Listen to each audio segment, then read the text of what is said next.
Hello नमस्कार साथियों, स्वागत है आप सभी का। मित्रों, आज की क्लास में हम भाषा विज्ञान के 71 नंबर प्रश्न को देखेंगे।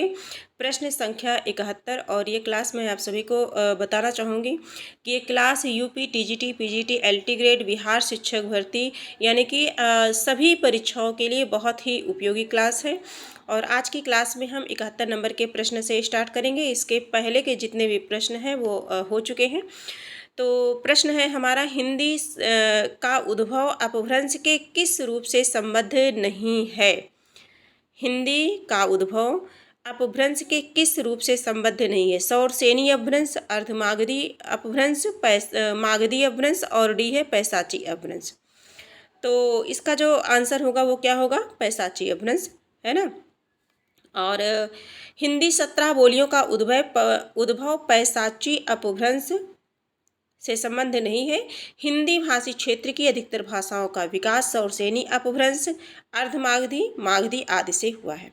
पैशाची अपभ्रंश से पंजाबी, लहदा आदि भाषाएं विकसित हुई हैं। थोड़ा सा हम देख लेते हैं, हमारे लिए रिवीजन बहुत ही आवश्यक है। और देखते हैं इसमें सौरसेनी अपभ्रंश से पश्चिमी हिंदी, राजस्थानी और गुजराती ये सौरसेनी अपभ्रंश से निकली हैं। और पैशाची अपभ्रंश से पंजाबी, लहदा, ठीक है।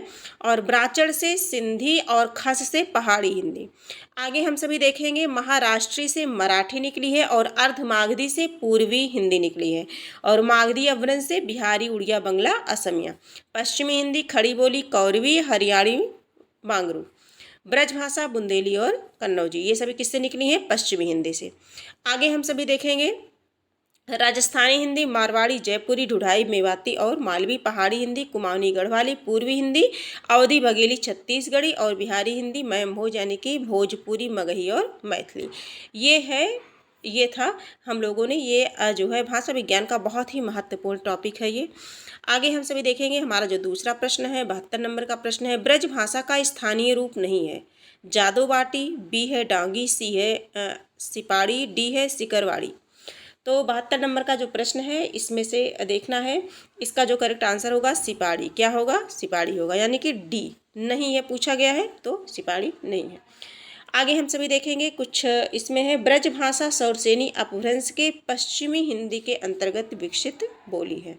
सौरसेनी अपभ्रंश के पश्चिमी हिंदी के अंतर्गत, ठीक है, कौन, ब्रज भाषा। आगे हम सभी देखेंगे, और ब्रज का अर्थ है पशुओं के, गायों का समूह या चरागाह। आगे हम सभी देखेंगे, और यहाँ थोड़ा सा इम्पॉर्टेंट है कि बंगाली कवि ईश्वर चंद्र गुप्त ने ब्रजबोली का सर्वप्रथम प्रयोग किया, ध्यान देने योग्य बात है। और इस बोली का आरंभिक रूप आदिकालीन साहित्य में पिंगल तथा मध्यकालीन में भाखा नाम से जाना जाता था। किसका, ब्रजभाषा का। आगे हम सभी देखेंगे, 73 नंबर का प्रश्न है, भोजपुरी बोली के संबंध में असत्य कथन है। 4 कथन हैं, 3 है हमारे समझ छवि यहाँ, चौथा उधर होगा। देखते हैं, पहला, दक्षिणी भोजपुरी भोजपुरी का परिनिष्ठित रूप है। भोजपुरी बोली की उत्पत्ति अर्धमागधी अपभ्रंश से होती है। भोजपुरी बोली की उत्पत्ति अर्धमागधी अपभ्रंश से मानी जाती है। और भोजपुरी बोली के लिए नागरी व कैथी लिपि का प्रयोग होता है, नागरी व कैथी लिपि। 73 नंबर का जो प्रश्न है, और इसका जो चौथा ऑप्शन है मैं पढ़ दे रही हूँ, भोजपुरी बोली का क्षेत्र गोरखपुर, बनारस, बलिया आदि है। तो इसका जो असत्य कथन इसमें देखना है, तो जो असत्य कथन है इसका ये है वी, भोजपुरी बोली की उत्पत्ति अर्धमागधी अपभ्रंश से हुई है, अर्धमागधी अपभ्रंश से हुई है, ठीक है। अब आगे हम सभी देखेंगे, हमारा जो है अगला है, भिखारी ठाकुर को भोजपुरी का शेक्सपियर कहा जाता है। किसे, भिखारी ठाकुर को, भिखारी ठाकुर को भोजपुरी का शेक्सपियर कहा जाता है। अगला प्रश्न है हमारा प्रश्न संख्या 74, मराठी भाषा की लिपि क्या है। देवनागरी, गुजराती, मराठी, फारसी। मराठी भाषा की लिपि क्या है, तो देवनागरी है। मराठी भाषा की लिपि क्या है, देवनागरी। करेक्ट आंसर हमारा ए हो जाएगा, ठीक है। और लिपि भाषा का एक लिखित रूप होता है। लिपि जो होता है वो भाषा का एक लिखित रूप होता है। इसके द्वारा मौखिक ध्वनियों को लिख करके प्रकट किया जाता है। और भारतीय संविधान की 8वीं अनुसूची में 22 भाषाओं को शामिल किया गया है।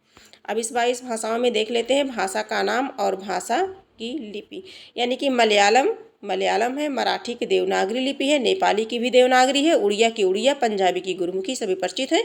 और उर्दू की क्या है, अरबी और फारसी। बंगाली की बांग्ला है और हिंदी की देवनागरी है। अगला 75 नंबर का प्रश्न है, राजभाषा आयोग का गठन किसकी अध्यक्षता में किया गया? बीजी खेर, आचार्य नरेंद्र देव, पीडी टंडन, मदन मोहन मालवीय। 75 नंबर का प्रश्न है और इसका करेक्ट आंसर हो जाएगा बीजी खेर, यानी कि करेक्ट आंसर हमारा ए हो जाएगा। ठीक है। भारत के राष्ट्रपति डॉक्टर राजेंद्र प्रसाद ने भारत के संविधान के अनुच्छेद 344 ए में प्रदत्त शक्तियों का प्रयोग करते हुए 7 जून 1955 ईस्वी को बीजी खेर की अध्यक्षता में राजभाषा आयोग का गठन हुआ। कब हुआ? 1955 में। ठीक है। अगला देखेंगे हम सभी 76 नंबर के प्रश्न को। हिंदी की बोलियों में महत्वपूर्ण स्थान रखने वाली कौरवी किस उपभाषा के अंतर्गत आती है? पूछा जा रहा है कौरवी जो है किस उपभाषा के अंतर्गत आती है? बिहारी हिंदी, पूर्वी हिंदी, राजस्थानी हिंदी, पश्चिमी हिंदी। 76 नंबर का जो प्रश्न है और इसका जो करेक्ट आंसर हो जाएगा वो होगा डी, पश्चिमी हिंदी। ठीक है। आगे हम सभी देखते हैं 77 नंबर का प्रश्न है। ये सारी चीज़ें हैं, कई बार हम लोगों ने देखी है। पूर्वी हिंदी के अंतर्गत आती है अवधी बघेली छत्तीसगढ़ी, पहाड़ी के अंदर कुमाऊनी गढ़वाली, बिहारी हिंदी, भोजपुरी, मगही, मैथिली और भोजपुरी, मगही और मैथिली। अब और राजस्थानी में मारवाड़ी, जयपुरी, मेवाती और मालवी। और पश्चिमी हिंदी में जाने रहे हैं कौरवी जिसे खड़ी बोली कहते हैं, और हरियाणवी जिसे बांगरू के नाम से जानते हैं, दक्षिणी ब्रजभाषा बुंदेली और कन्नौजी। आगे हम देखेंगे 77 नंबर का प्रश्न है, निम्नलिखित में से बिहारी उपभाषा की बोली नहीं है। नहीं पूछा गया है, बिहारी उपभाषा की बोली नहीं है, चारों ऑप्शन में से बताना है। तो 77 नंबर का प्रश्न है, इसका करेक्ट आंसर हो जाएगा बुंदेली। क्या हो जाएगा? बुंदेली। आगे हम सभी देखेंगे 78 नंबर के प्रश्न को देखेंगे। संविधान सभा में हिंदी, हिंदुस्तानी और देवनागरी तथा अंतर्राष्ट्रीय अंकों को लेकर के प्रस्तुत किए गए मुंशी आयंगर फार्मूला के प्रस्तोता हैं। ऑप्शन ए कन्हैयालाल मिश्र प्रभाकर, प्रभाकर माचवे, कन्हैयालाल मणिकलाल मुंशी, गोपाल स्वामी आयंगर। सी है पद्मलाल पुन्नालाल बख्शी, गोपाल स्वामी आयंगर। डी है गोपाल स्वामी आयंगर, रामधारी सिंह दिनकर। डी 78 नंबर का प्रश्न है और इसका करेक्ट आंसर हो जाएगा बी। क्या हो जाएगा? बी हो जाएगा। करेक्ट आंसर इसका बी हो जाएगा। 12 सितंबर कितना? 12 सितंबर 1949 ईस्वी को कन्हैयालाल मणिकलाल मुंशी एवं गोपाल स्वामी आयंगर ने एक सूत्र प्रस्तुत किया जो मुंशी आयंगर फार्मूला के नाम से प्रसिद्ध था। और इसमें कहा गया था कि संविधान सभा होने की तिथि से 15 वर्ष तक अंग्रेजी का प्रयोग उन सब कार्यों के लिए होता रहे जिसके लिए इसका प्रयोग इस समय तक होता आ रहा है। आगे हम सभी देखेंगे 79 नंबर का प्रश्न है, पूर्वी हिंदी के अंतर्गत बोली जाने वाली बोलियां हैं। पूर्वी हिंदी के अंतर्गत बोली जाने वाली बोलियां अवधी बघेली छत्तीसगढ़ी, पूर्वी हिंदी। चारों ऑप्शन है आपके समक्ष और ये बताना है कि पूर्वी हिंदी के अंतर्गत कौन सी बोली बोली जाती है। तो ए बी सी, अवधी बघेली छत्तीसगढ़ी, ये पूर्वी हिंदी की बोली में आती है। अब थोड़ा सा एक है ग्राफ के माध्यम से हम इसे देख लेते हैं। देखिए पश्चिमी हिंदी से निकली है कौरवी, हरियाणवी या बांगरू, दक्षिणी और ब्रजभाषा बुंदेली, कन्नौजी। ये तीनों क्या है? ओकार बहुला है और ये तीनों ऊपर की क्या है? आकार बहुला है। अब राजस्थानी से हम देख लेते हैं। राजस्थानी से मारवाड़ी, जयपुरी, मेवाती और मालवी। जयपुरी को ढूढ़ाई के नाम से भी जाना जाता है। पहाड़ी हिंदी में कुमाऊनी गढ़वाली, पूर्वी हिंदी में अवधी बघेली छत्तीसगढ़ी। ठीक है। और बिहारी में भोजपुरी, मगही और मैथिली। अगला देखेंगे 80 नंबर का प्रश्न है, विश्व की प्राचीनतम मानी जाने वाली लिपियों में है। सबसे प्राचीन लिपि क्या है? चार लिपियां हैं हमारे सामने, 4 ऑप्शन हैं, इसमें बताना है सबसे प्राचीन लिपि। तो ये ब्राह्मी लिपि है। सबसे प्राचीन लिपि क्या है? ब्राह्मी लिपि है। ठीक है। आगे हम सभी देखेंगे 81 नंबर के प्रश्नों को देखेंगे। भारत के संविधान में हिंदी को राजभाषा की मान्यता कब प्रदान की गई? तो ये बहुत ईजी सा प्रश्न है, टाइम नहीं वेस्ट करेंगे। 14 सितंबर 1949। इसमें पहला ऑप्शन सही है हमारा, 14 सितंबर 1949। अब अगला देखेंगे 82 नंबर के प्रश्नों को देखेंगे। प्रश्न संख्या 82, निम्नांकित में से गढ़वाली की बोली है? खस, परजिया, पखाई, जुहारी और सलानी। 82 नंबर का प्रश्न है, इसका डी हो जाएगा। 82 नंबर का प्रश्न है, ये जो है ऑप्शन डी सलानी हो जाएगा। गढ़वाली गढ़वाल मंडल केदार खंड देवभूमि की बोली है और उसके उपबोलियों में जौनसारी, सलानी, श्री नगरिया, राठी और चौंद कोटी, टकनोरी, रवाल्टी आदि है। ठीक है, आगे हम सभी देखेंगे। अगला जो प्रश्न है, बुंदेली का विकास किस अपभ्रंश से हुआ है? बुंदेली का विकास किस अपभ्रंश से हुआ है? मागधी, सौरसेनी, पैसाची, अर्धमागधी। 83 नंबर का प्रश्न है, बुंदेली का विकास तो सौरसेनी से हुआ है। किससे हुआ है? सौरसेनी अपभ्रंश से हुआ है। आगे हम सभी देखेंगे 84 नंबर के प्रश्नों को देखेंगे। इनमें से कौन कन्नौजी बोली का क्षेत्र है? इनमें से कन्नौजी बोली का क्षेत्र है उन्नाव, फिरोजाबाद, हरदोई, जालौन। कहाँ कन्नौजी बोली जाती है, किस क्षेत्र में? तो हरदोई में। कन्नौजी का क्षेत्र क्या है? हरदोई में। करेक्ट आंसर हमारा क्या हो जाएगा? सी हो जाएगा। इस तरह से है। कन्नौजी कहाँ कहाँ बोली जाती है देख लेते हैं। इटावा, फर्रुखाबाद, हरदोई, पीलीभीत, शाहजहांपुर, कानपुर। कुमाऊनी, नैनीताल, अल्मोड़ा, पिथौरागढ़, गढ़वाली, टिहरी, गढ़वाल, चमोली, उत्तरकाशी। ठीक है, इत्यादि जगहों पर बोली जाती है। और मालवी, उज्जैन, रतलाम, इंदौर, देवास। ब्रज कहाँ बोली जाती जानते ही हैं। आगे देखेंगे मथुरा, आगरा, मथुरा, अलीगढ़, बरेली, बदायूं, मैनपुरी, गुड़गांव, भरतपुर, करौली।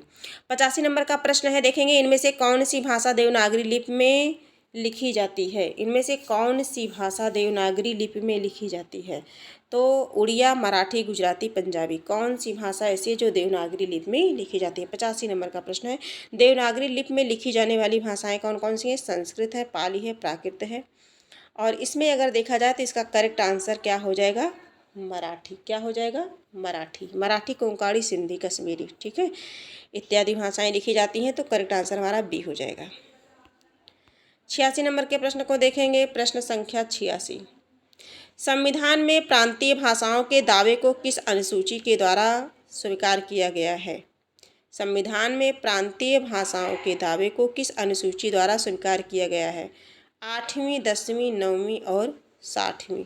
86 नंबर का प्रश्न है। इसका करेक्ट आंसर हो जाएगा 8वीं, ए हो जाएगा। करेक्ट आंसर ए हो जाएगा। 87 नंबर का जो प्रश्न है वो है, संथाली भाषा किस भाषा परिवार से संबंधित है? संथाली भाषा किस भाषा परिवार से संबंधित है? तो ये आस्ट्रिक भाषा परिवार से संबंधित है। किससे है? आस्ट्रिक भाषा परिवार से संबंधित है। संथाली और मुंडरी भाषाएं आस्ट्रो एशियाई भाषा परिवार में मुंडा शाखा में आती हैं। और विश्व की भाषाओं का वर्गीकरण करते हुए उन्हें 18 परिवारों में वर्गीकृत किया गया है। कितने? 18। और इन्हें क्षेत्रीय आधार पर 4 खंडों में रखा गया है। ये इस तरह से, यूरेशिया खंड, अफ्रीका खंड, प्रशांत महासागरीय खंड, अमेरिकी खंड या अमेरिकी परिवार। ठीक है, और इसमें जैसे द्रविड़ है, भारोपीय है, काकेशी है और इत्यादि है। आगे ये सारी चीज़ें हैं, ये देख सकते हैं आप। अगला प्रश्न हम देखेंगे, इस बोली में उत्तम पुरुष एक वचन के स्थान पर उत्तम पुरुष बहुवचन का प्रयोग किया जाता है। उत्तम पुरुष एक वचन के स्थान पर उत्तम पुरुष बहुवचन का प्रयोग किया जाता है। 88 नंबर का प्रश्न है, तो ये अवधि में है। करेक्ट आंसर हमारा क्या हो जाएगा? अवधि। 89 नंबर का प्रश्न है, प्रश्न संख्या 89,